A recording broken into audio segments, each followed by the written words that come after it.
বাবুলে আনিছে গৰম খবৰ, ক'লে ৰতনক, ভাই কিমান কিনিবা, একোটা টকাতে হাতীও একোটা পায়। ৰতনে ভাবিলে, কিনুকৈ অইনো, টকাত একোটা হাতী, পোৱা হ'লেচোন সকলো মানুহে ল'লে হৈ এটি এটি।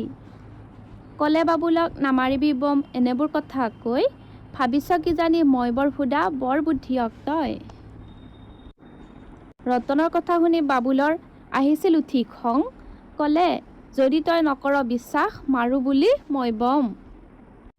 ব'ল তেনেহ'লে যাওঁ বজাৰলে, দেখুৱাই আনো ওলা, এইবুলি দুয়ো একোটা পাকতে পিন্ধি ল'লে পেন চোলা।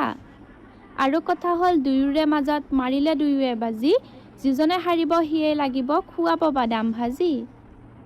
এইবুলি দুয়ো পালেগৈ বজাৰ, পূজাৰ বজাৰ ভৰা, দোকানে দোকানে উৰিছে বেলুন, লাখ লাখ হাতী ঘোঁৰা।